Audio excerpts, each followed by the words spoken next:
Bonjour, aujourd'hui nous allons voir le générateur et récepteur. Plus précisément, nous allons étudier la puissance électrique, l'intensité et l'énergie.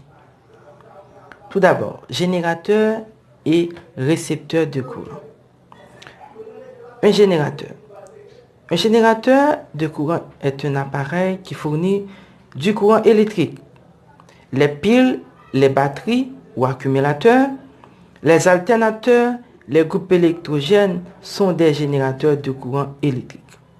Donc, il faut dire que un générateur est un appareil qui produit du courant ou qui fournit du courant électrique. Le courant électrique, c'est de l'énergie. On peut aussi parler de récepteur. Les appareils qui fonctionnent en transformant l'énergie électrique que leur fournit un générateur sont appelés récepteurs de courant.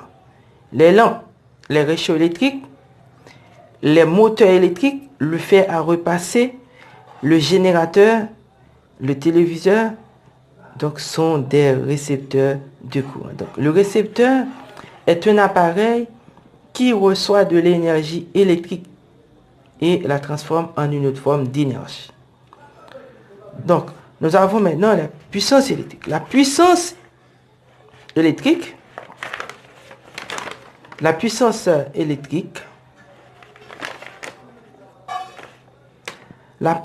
P d'un appareil électrique est égale au produit du nombre qui mesure la tension du courant par le nombre I qui en mesure l'intensité. Donc, nous faisons le cours dans le cadre d'un résumé. Donc, la puissance P d'un appareil électrique est égale au produit du nombre U qui mesure la tension du courant par le nombre. Donc, la puissance électrique P d'un appareil électrique, comme nous l'avons dit, est égale au produit du nombre U qui mesure la tension du courant par le nombre I qui en mesure l'intensité. D'où la puissance est égale à tension multipliée par intensité. Puissance égale tension multipliée par intensité. Puissance est égale à tension multipliée par intensité. Donc, nous avons la puissance est égale à tension multipliée par intensité. Donc, ce qui veut dire que la puissance s'exprime en watts, la tension en volts et l'intensité en ampères. Donc, vous voyez bien. Donc, nous avons la puissance qui est en watts. Donc, on peut écrire puissance en watts. Et la tension U s'exprime en volts à multiplier par l'intensité qui s'exprime en ampères. Par exemple, si la tension est égale à 50 volts et l'intensité I est égale à 2 ampères, donc la puissance est égale à 50 volts multiplié par l'intensité qui est 2 ampères. Donc, ce qui veut dire que la puissance est égale à 50 watts. Pardon, 100 watts. 2 fois 50, ça nous donne 100 watts. Donc, la puissance est égale à 100 watts. Ce qui veut dire que 1 watt équivaut à 1 volt ampère. 1 watt équivaut à 1 volt ampère. Donc, 1 watt équivaut à 1 volt ampère. Maintenant, 1 watt équivaut à 1 volt ampère. Nous avons remarqué que l'unité légale de la puissance, c'est le watt, le kilowatt et le mégawatt. C'est le watt, le kilowatt, le mégawatt, c'est l'unité légale de la puissance. L'unité légale de la puissance, c'est le watt, le kilowatt et le mégawatt. Maintenant, pour l'intensité du courant. L'intensité du courant dans un appareil caractérise le nombre d'électrons qui le traversent en une seconde. elle se mesure à l'aide d'un appareil et s'exprime en ampères. Donc ça c'est l'intensité du courant. Donc l'intensité, ok, est symbolisée par la lettre I, comme nous l'avions vu. Donc, et A pour unité, l'intensité s'exprime par la lettre I, et A pour unité, l'ampère. Ampère. Donc, l'énergie. L'énergie n'est autre que l'énergie électrique consommée par un appareil. L'énergie n'est autre que l'énergie électrique consommée par un appareil. Donc, nous disons que l'énergie électrique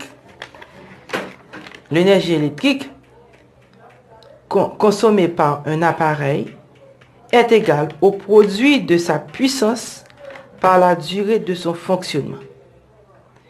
Elle est donnée par la relation énergie E, c'est l'énergie P qui est la puissance à multiplier par le temps, où énergie égale à la tension multipliée par l'intensité multipliée par le temps. Donc, quand on a ça, c'est la multiplication. Même quand vous voyez que le signe de la multiplication n'est pas visible, on peut écrire énergie égale à tension multipliée par l'intensité multipliée par le temps. Donc, on peut dire que la puissance est égale à l'énergie divisée par le temps, ou le temps est égal à l'énergie divisée par la puissance. Donc, vous voyez bien, il n'y a pas de problème. Maintenant, l'unité légale de l'énergie, c'est le joule. Le joule, c'est l'unité légale de l'énergie. Donc, énergie égale à joule. Énergie s'exprime en joule. La puissance s'exprime en watts. Le temps s'exprime en secondes. Énergie s'exprime en joule. La puissance en watts. Et le temps s'exprime en secondes. Vous voyez bien, donc c'était clair. Donc maintenant, ici, on peut écrire, puisque l'énergie égale à joule, on peut écrire 1 joule est égal à 1 watt multiplié par seconde. Et 1 joule est égal à 1 watt par seconde. 1 joule est égal à 1 watt par seconde. Donc, un appareil électrique a une tension. Un appareil électrique a une tension. Un appareil électrique a une tension. Un appareil électrique a une tension U égale à 75 volts et une intensité I égale à 20 ampères. Calculez la puissance électrique s'il fonctionne pendant 3 heures. Calculez l'énergie électrique qu'il a consommée en watts et en kilowatts. Calculez la puissance. La puissance, c'est la tension à multiplier par l'intensité. La puissance est égale à la tension multipliée par l'intensité. Étant donné que dans le problème, la tension est égale à 75 volts et l'intensité I est égale à 20 ampères, donc en appliquant la formule puissance égale à tension multipliée par intensité, donc en remplaçant les lettres par leur valeur, tension à multiplier par intensité, ça nous donne 1500 watts. Bien, donc on calcule maintenant l'énergie. On calcule l'énergie. Et l'énergie, c'est W. On peut aussi écrire énergie, ET, E multiplié par puissance par temps. Le E, c'est l'énergie. Comme j'écris W, on peut aussi symboliser l'énergie par W. Mais on peut aussi symboliser l'énergie par E. Donc, l'énergie, c'est la puissance à multiplier par temps. Donc, la puissance, c'est 1500 watts à multiplier par le temps qui est 3 heures. Donc, dès lors, on trouve l'énergie qui est égale à 4500 watts-heure. Énergie égale à 4500 watts-heure. Quand le temps s'exprime en heures, et la puissance s'exprime en watts, on trouve l'énergie en wattheures. Donc, maintenant, on peut exprimer l'énergie en kilowattheures si on divise par 1000. En divisant l'énergie de 4500 wattheures par 1000, on trouve 4,5 kilowattheures. 4,5 kilowattheures. Maintenant, si on veut exprimer l'énergie en joules, on doit convertir les 3 heures en secondes. En convertissant 3 heures en secondes, on a 3 heures à multiplier par 3600, car 1 heure équivaut à 3600 secondes. On a 3 heures multipliées par 3600 secondes, ça nous donne 10 800 secondes. Et on a maintenant énergie qui est égale à 1500 à multiplier par 10 800 secondes. Et l'énergie exprimée en joules nous donne un total de 16 millions